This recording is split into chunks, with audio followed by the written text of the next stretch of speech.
Greetings, everyone, and welcome to another edition of Hetero HIV. I'm your host, Reggie Smith, and tonight we have a very special episode, one that's not just about HIV, but about life, about resilience, and the power of voice.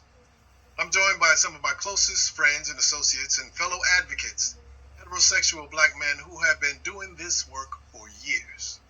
These are men who have lived it, fought through it, and continue to push for change, not just in the HIV space, but in the way we, as black men, show up for ourselves and our families and our communities. Tonight, we're going to get real. We're breaking down the stigma and tackling hard truths and sharing wisdom that can shift perspectives. Whether you're living with HIV, loving someone who is, or just here to learn, this is a conversation that's just for you. So let's dive right in and hear directly from the brothers on the front lines of this movement. I want to introduce you to some of my best friends in this movement. I'm talking about Pastor Andre McGuire, Mr. Kerry Thomas, Rosmere Montree, and Larry Bryant. And how you doing, fellas? All right, how you doing? Blessed. Doing well. I was commenting that I didn't understand the power of this gathering until I saw all of us together. I don't think we've all ever been in the same room together. Yeah, you know. I don't know if everybody understands the power of it, but you will when you get a chance to meet. So I'd like for you to introduce and maybe talk a little bit about who you are, and then we can get into some of the topics that people want to know about. Starting with you, Pastor. Hey, man. Pastor Andre McGuire. Of course, I was not always a pastor. I was just Andre, because that's what my birth certificate said. That's what Mama named me. And I've been living with HIV now for over 30 years. And I tell you, the last 20 years has been extremely interesting when it comes to being in a position to advocate, being a part of different planning councils, even establishing arms ministries itself, so that we can stay relevant within the HIV arena. Okay. And what part of the world are you located? I'm over in I'm actually in Waterbury, Connecticut. Okay. All right. So we're going to spread things out. Kerry, where are you, and what are you up to? Yeah, my name is Kerry Thomas, and Reggie, thanks seeing you again, like seeing Rajmir, everybody. It's kind of a great opportunity to touch base with everybody. I'm Kerry Thomas. I'm actually way on the other side of the country from Connecticut. I'm over in Boise, Idaho. Now, not Iowa, not Ohio. Yeah, not Ohio. Oh, you're the one. Exactly. That's the one. I'm way over there, like next to Seattle and Portland, Oregon. So yeah, this is a great opportunity. I'm really looking forward to gaining some knowledge from this group and talking about my own experience, strength and hope, and how I've been able to navigate that. Likewise, I've been living with HIV since 1988, and been through a lot of struggles. I'm sure we're going to touch on, but the most important thing, I've also been through a lot of successes too, a lot of pride, and a lot of good things as well on this journey. Yes. So thanks again, Reggie, for inviting me. Oh, thank you for the work you're doing. And yeah, go ahead, Pastor. You want to talk about when you were diagnosed, or did you something you want to say?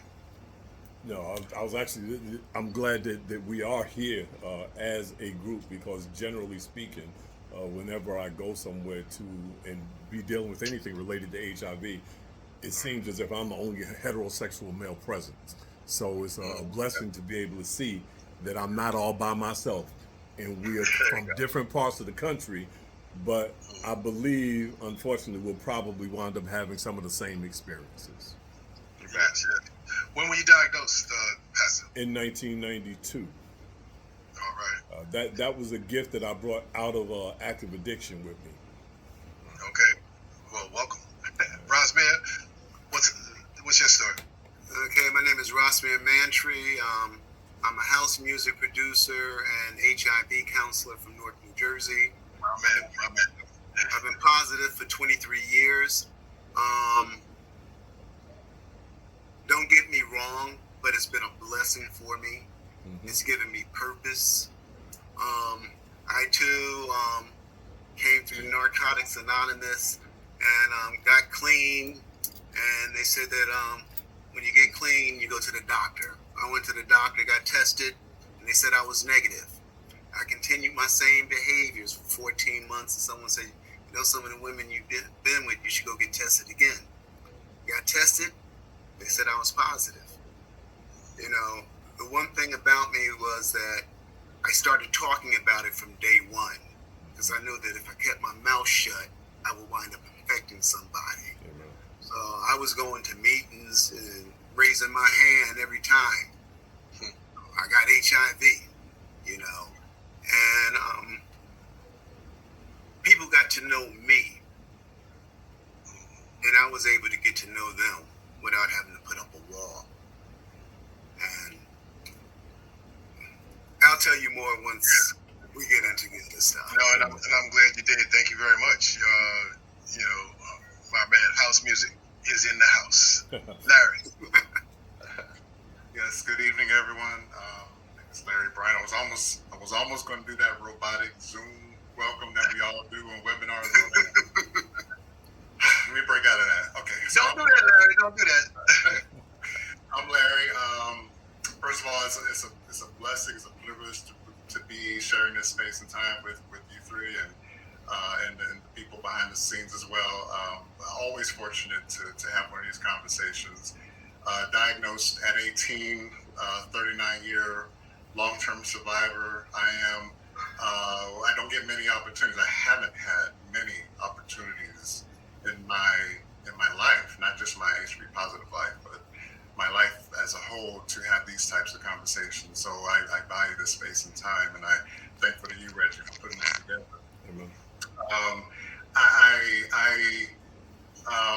I know we'll talk about our pre-diagnosed self and how we've evolved since then.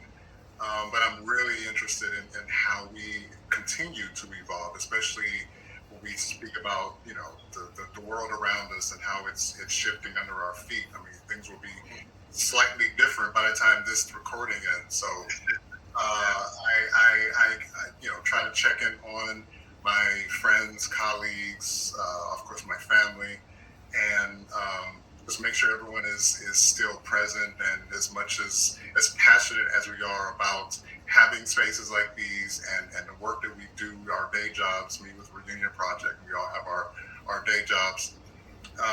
Just making sure that humanity is always uplifted in everything we do, and how we can continue to heal ourselves by helping others heal, and the role we play in starting and keeping up those conversations. Again, it's a pleasure and a privilege for me to be here, and thank you again. Thank you all for sharing and being open and willing, and for the work that you're doing in the community and in our families and the whole nine. And I know a little bit about all of you, so I heard a lot of different things as you were sharing, and I heard that our experiences, and I should say that I too have been in recovery, long term recovery I just celebrated 40 years, which impresses even me. I'm impressed with that. That's a long time. Yeah. But I always like to say I thank God I'm alive, and I appreciate y'all. Kudos, but God gets all the glory. That's right. Because we didn't have to be here. We know so many people that have gone on to glory, both people that have been HIV positive and those that have not. And so just to be here on the planet is a blessing. And at this time, this is a critical time where our experiences through the pandemic, we lived through a prior pandemic, which gave us, and we have some personal experiences, which I'm sure that you will share, that put us in a unique position to be able to help the world if they would just be open and be able to get past stigma. And I know that we are all working to break through and communicate those experiences for the greater good of all concerned. And so Larry, we want to talk a little, but I think it's interesting to find out. And I want to start with you, Kerry, because your story is pretty amazing to me. Can you talk a little bit about how you got here? Yeah. Just tell a little bit about your story.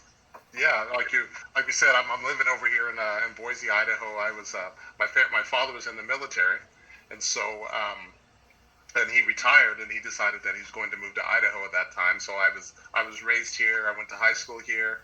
I stayed and went to college here. I started a family here in Boise, Idaho, and I also tested positive in Boise, Idaho. and I've also was incarcerated in Boise, Idaho. And I'm a HIV criminalization survivor. And I was trying to do the math, and it'll be 18 months since my release next month. It'll be 18 months.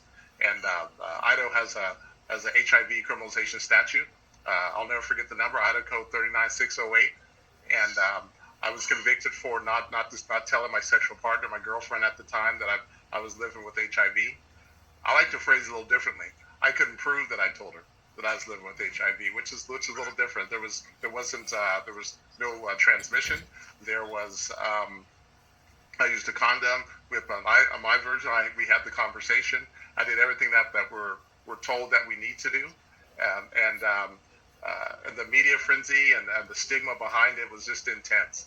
And so I was originally sentenced to a 15-year sentence, and then I got in there and went to work. You know, tell you the truth, brothers, I refused to go down with that being my legacy. You know, when I was incarcerated, I had a 14-year-old. He was 14 years old at the time, and I started thinking, what's it going to be like? What's it going to be saying? I didn't think I was going to see the other side on a 30-year sentence. You know, going in it at 45 years old. And so I was really, what do I want this to be? What do I want my legacy to be? And I just went to work. You know, I started learning as much as I can, not just about HIV, but also about the legal system. And I was able to file what the Idaho calls a commutation. That goes to the Parole Commission, and based off the work and a lot of blessings from God, that they saw fit that I was able to move on. And as I'm also with Zero Project. Zero Project is one of the worldwide, we lead the fight against HIV criminalization. And I was contacted, so that was probably like 13, 14 years. So while I was still incarcerated, I worked with Zero Project at that time. As I was a board member with the Zero Project, and I was able to really get the message out. And at first, I didn't know what I wanted to do. You know, my personal history, if we back up a little bit to that, like I said, I tested positive for HIV in 1988. I was getting ready to graduate college, and my goal was to join the military after I got my degree. And a part of the enlistment process is there was a test for the immunodeficiency virus. And to tell you the truth, back in '80, I didn't even know what it was.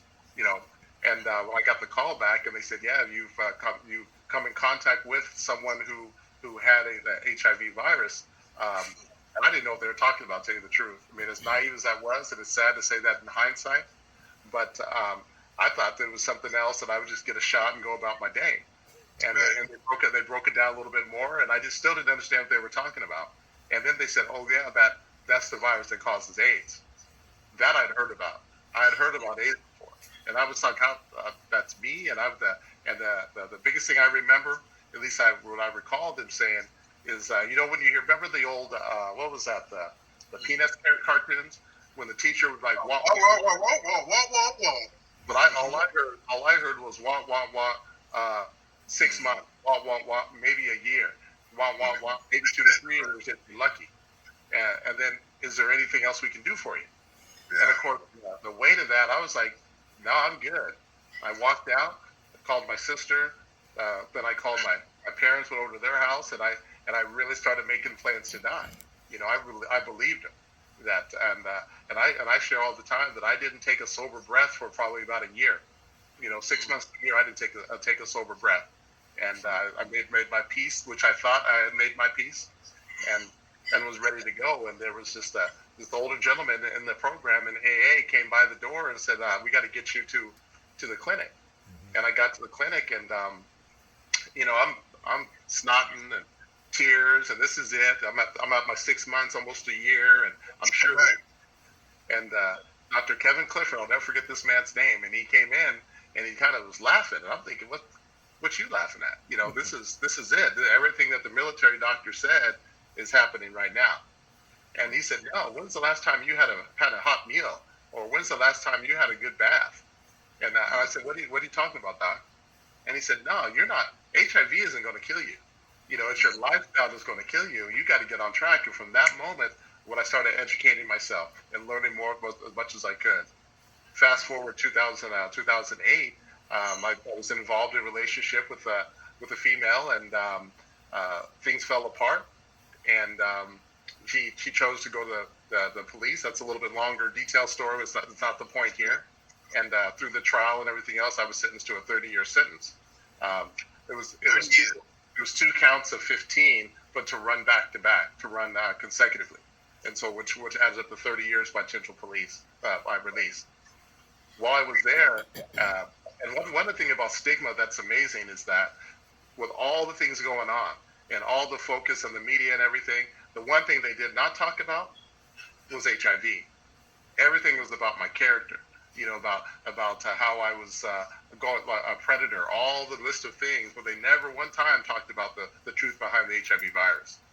So when I was incarcerated, Stigma Project, and Sean Struve, he was doing a documentary on HIV criminalization. And I didn't know that there was any other states that even had such a statute. I've later learned that those statutes are on the book in order for the states to get Ryan White funding. The Congress attached onto that they had to create a statute on the books, a felony statute, in order to get the HIV, to get the Ryan White funding. And that came out in 1988 as well. And so when I talked to Sean, about an 8-hour conversation in the visiting room at the correctional center that I was at, I knew right then I wanted to do something. I didn't think I was going to, I think 30 years, I didn't think I was going to see the other side. But as I brought up, I wanted to live a life of purpose. I wanted something to do. I wanted my son to be proud of me that his dad stood up for something. And so I just started educating. I started asking myself, what's the best that can happen to a man serving a 30-year sentence? And what would my family, what would society expect from me? And I thought to educate myself, to make amends wherever possible, to start building a support network, and to find the cause and to find the purpose. And decriminalization became that purpose for me. And so I was very fortunate to be in an Idaho system, which is red. The state is as red as it possibly could be, but except for the Department of Corrections, because they were willing partners every step of the way to support me and the work I was doing with Ciro. And so I've had a great opportunity to meet some great people before my release and definitely post-release. That I've been granted the opportunity to speak on a worldwide stage and just to talk about the truth. Because as you're talking about, all of us have just mentioned in one way or another that until we start telling the truth about HIV, what it means to be heterosexual and talk about HIV, until I start telling the truth about criminalization, until those personal stories are out there, the needle's never going to change. It's going to keep playing the same old record over and over again. And then if we're not willing to speak up about the inequities, and when I say inequities, not just as Black men, but that's definitely part of it, but also the testing and all the things that go along, that the heterosexual males get left out of that picture. We don't get the opportunity to be at the conferences. We don't get the opportunity to say our truth on that. And so that became my mission. And and God blessed me and showed the wisdom to the Idaho Prohibition, Pardons, and Parole, and they granted me a date 18 months ago, and I've been working with Ciro and running strong ever since. Amen. So that's the short version, Reggie, and that I'm excited to see these brothers. I know that from time to time at conferences we run into each other, and it does my heart a lot of pride to see. Yeah, that's like you were saying, that to be able to see another Black man, if I can say that, especially living out in Idaho. I know this is going to come as a shock. There ain't that many people that look like me. You're the one, man. You're the one. We heard about you. Exactly. After this story, you like the next Avenger. There you go. Yeah, my boat. And then so Might have called Marvel Comics. And trying to get the work we're doing with Ciro is really important work. And one of I'll end with this for now, is that one of the greatest things I realized in this past year and a half is how the intersections of everything come back around. I can't just say that I am about decriminalization 100%, but I'm also about housing for folks who are living with HIV. I'm also about employment. I'm also about opportunities to reconnect with family. All those things are living a quality of life for the person living with HIV, because our quality of life is what's important. I'm a big believer in the MIPA principles, that meaningful involvement of people living with HIV and AIDS. We got to have that. We have to have those voices, and if they're talking about us, we need to be in that room. So again, Rich, I appreciate it. This opportunity to chop it up with you. Yeah, the pleasure is ours, just to be here, and God saved us for this, and your story makes that even more evident. And we all have a story. I want to first of all applaud you for your resiliency, and I know you didn't just get there. I think people forgot, and sometimes I forget what it was like when there was no medications. What it was like when I first got diagnosed. The fear, because we watched everyone that was dying, there was a palpable fear of death, and it's a test of character to see what you will do. You're 100% right. It depends on what your situation was. I was 3 years in recovery already, so I had seen the miracle of life, because once an addict, always an addict was alive, and we were proving that a day at a time. So they told me that I could practice those same principles in every area of my life, but I didn't know if that would be true when facing death. But it turns out that was the case, and you showed that in your story. The other thing that I got from you sharing is that the symmetry of life. So all of those skills that you learned and that we have learned are applicable for the rest of the world in every other endeavor that we're involved in now. I don't know about you, but I'm a father and a grandfather, and I don't know where I would be without HIV. I don't know where I would be. It's all part of my story. Once my level of acceptance is directly proportionate to my level of serenity, my level of 100% ability to be able to be a productive member of society. And but there's to be able to face the stigma that heterosexual black men, for whatever reason, and I have my ideas about what they are. Yeah, no doubt. There's also a test of character, but it's time for us. It's our time. It's our time to come together and Hey, what I want to add, just one more thing before we move on, Reggie. It's amazing that I'm seeing folks. I've heard about folks like the brothers who are on this call. That just wasn't my experience. And one of the things that really got me through incarceration is I fell back to the basics. Not only the 12-step basics, recovery basics, but how do I survive, day to day living with HIV? Because sometimes it was down to just recognize that I have one breath, and I'm a very deep believer in God, and I know that God knows the exact number of heartbeats, the exact number of breaths we have in a lifetime. And so I started to ask myself, what do I want to do with that breath? I don't know that number of heartbeats, that number, but God does. And so am I waste if I see my breath as a currency? How am I going to spend? I can't get that money back. That 24 hours worth of breath that I have, what am I going to do with it? And that really started me to get a little bit of momentum and a little bit of hope, and to be able to start in some way to make a change, and by sharing my experience, what do they say in recovery? Strength and hope. If that could help one other person not have to go through criminalization, if it helps one other person just to be able to move on with their life, then I'm all in.